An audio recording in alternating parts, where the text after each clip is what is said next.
क्या इस ग्रहण से हम, क्योंकि सूर्य हायर अथॉरिटीज के कारक भी हैं, क्या इन ग्रहण का असर आपसी रिलेशंस पर भी पड़ेगा देशों के?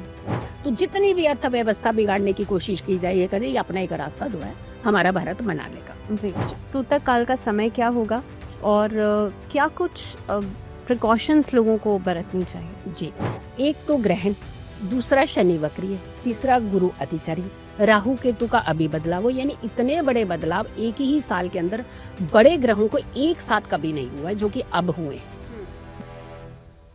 मासेस को ग्रहण इम्पैक्ट करता है, आपने कई देशों का भी जिक्र किया जी, क्योंकि ऑलरेडी इंडिया की बात करें, चाइना, रशिया, यूएस में ट्रम्प ने बहुत सारे बयान अभी हाल फिलहाल में दिए हैं जो कि बहुत कंट्रोवर्शियल भी रहे हैं। ऐसी स्टेटमेंट्स वो लगातार दे रहे हैं। ग्रहण का क्योंकि मासेस पे इम्पैक्ट है, जी, क्या इस ग्रहण से हम, क्योंकि सूर्य हायर अथॉरिटीज के कारक भी हैं, क्या इन ग्रहण का असर आपसी रिलेशंस पर भी पड़ेगा देशों के? डेफिनेटली पढ़ने वाला है। और अगर हम अमेरिका की स्थिति की तरफ चले जाते हैं तो डुअल साइन की जो कुंडली होती है वो आपके डुअल तरीके को ही दिखाती है। यानी बुध लग्न की उनकी कुंडली जो है वो, और उस सीधा कंसर्न जो है वो अष्टम भाव के साथ उसका बन रहा है, और ऊपर से राहु भी है जो कि गुमराही करता है। तो वो अपनी पिक्चर जो है वो कभी क्लियर नहीं करते हैं। तो ये तो ऐसे व्यक्ति हैं कि कभी भी मुड़ जाएंगे, यू टर्न कभी भी ले लेंगे। इनके ऊपर तो खैर विश्वास करना ही नहीं चाहिए और आगे भी नहीं करना चाहिए, क्योंकि जब शुरू में ये इनिशियल सिचुएशन थी तो आपने देखा होगा कि ट्रम्प के ऊपर बहुत बड़ा फेथ था हमारे भारत का, लेकिन सबसे पहले बैक में खंजर वही कह रहे हैं घूमने, एकदम घोपने लगा। तो उनके ऊपर तो खैर विश्वास नहीं करना चाहिए, क्योंकि उनकी कुंडली ही ऐसी है कि वो कभी भी एक स्टेबल और एक कंफर्म और एक फर्म डिसीजन नहीं देंगे। अच्छा, और आने वाले समय में ये और भी ज्यादा बैक मारेगा। ये बीच बीच में नॉर्मल होगा, ऐसे लगेगा कि ये बिल्कुल बहुत अच्छा वेल विशर बन गया भारत का, जबकि ऐसा नहीं होगा, क्योंकि इसका डुअल है, इसका दूसरा चेहरा भी है। तो दूसरा चेहरा जो है वो मात्र कुछ दिनों के अंदर फिर से देखने को मिलेगा। तो यानी इसके ऊपर फेथ करना बिल्कुल गलत होगा। ये कहीं ना कहीं भारत की स्थितियों को डैमेज करने में नंबर 1 भूमिका निभाने वाला ही है। ये बात अलग है कि इसको जहां भी सपोर्ट लेंगे तो ये इनको मुंह की खानी पड़ेगी, बट क्योंकि हमारा जो देश है वो कहीं ना कहीं ग्रहण से थोड़ा पीड़ित हो रहा है, हमारी अर्थव्यवस्था को लेकर के, हमारी फाइनेंशियल कंडीशन को लेकर के। अच्छा, बट जो ग्रहण काल की सिचुएशन बन रही है वहां पे जुपिटर की दृष्टि से, भले ही वो अतिचारी है, लेकिन जुपिटर की स्थिति हमेशा कंट्रोलिंग की तरफ जाती है। जुपिटर एक ऐसा प्लेनेट है, चाहे किस भी अवस्था में चला जाए वो अपना एक बैलेंस नहीं खोता है। वो थोड़ा सा डिस्टर्ब होता है लेकिन अगेन अपनी सिचुएशंस को वो कंट्रोल कर लेता है। तो जितनी भी अर्थव्यवस्था बिगाड़ने की कोशिश की जाए ये करे, ये अपना एक रास्ता जो है हमारा भारत बना लेगा। जी जी। जी तो जी, क्योंकि हम यहाँ पे ग्रहण की बात कर रहे हैं, चंद्र ग्रहण पर इस बार क्या सावधानियां लोगों को बरतनी चाहिए? क्योंकि सूतक काल मान्य होगा, क्योंकि ग्रहण यहाँ दृश्य है। सूतक काल का समय क्या होगा और क्या कुछ प्रिकॉशंस लोगों को बरतनी चाहिए? जी, देखिए सबसे बड़ी बात है कि इस बार भावना ऐसी सिचुएशन बनी है जो बहुत साल पहले बनी थी।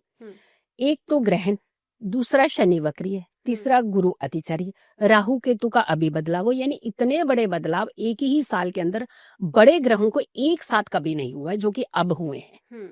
2025 ने ये फेज देखा है। और रही बात अगर कि हम प्रिकॉशंस की रखते, प्रिकॉशंस वैसे भी ग्रहण में बहुत लेने चाहिए, लेकिन इस समय क्यों ज्यादा लेने चाहिए उसके पीछे का लॉजिक समझना जरूरी है, क्योंकि शनि की राशि में ये ग्रहण लग रहा है। और दूसरा, ये पितृ पक्ष का पहला दिन यानी आरंभ होगा। अच्छा, पितृ पक्ष जो है हमारी धार्मिक मान्यताओं में बहुत बड़ी एक इम्पोर्टेंट भूमिका निभाता है हमारे जीवन में।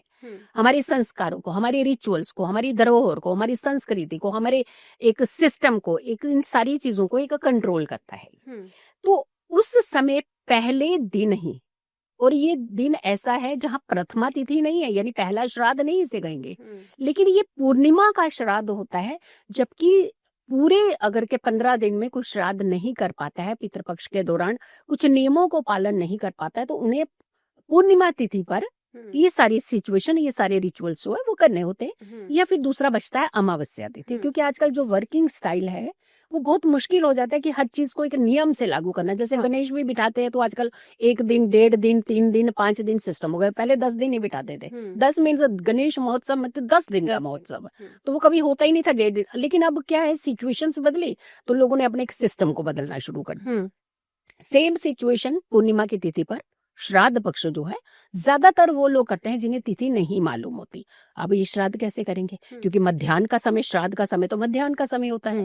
वो तो ना इवनिंग में करते हैं ना वो अर्ली मॉर्निंग में करते हैं। तो मध्याह्न मीन्स 12 से 1 से 1:30 से 2 बजे तक का जो स्पैम होता है ये श्राद्ध पक्ष का होता है।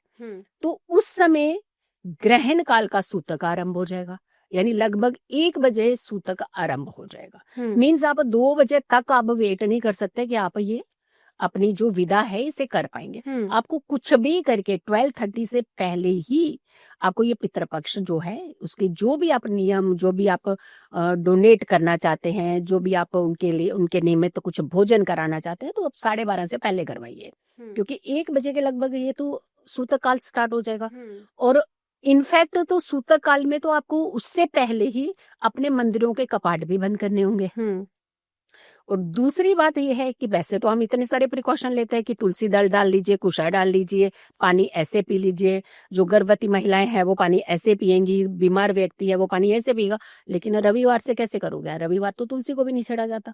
तो एक प्रिकॉशन और बता रहे हैं कि तुलसी 1 दिन पहले आप अपने घर में तोड़ करके अपनी जगहों पे जहां जहां उन्हें रखना है वहां रख दीजिएगा। कुशा 1 दिन पहले, क्योंकि ग्रहण काल की स्थितियां जब आ जाती हैं तो वहां पे तोड़ा नहीं जाता किसी चीज को, किसी वृक्ष को भी छेड़ा नहीं जाता है। तो हमें प्रिकॉशंस यहाँ भी लेने हैं।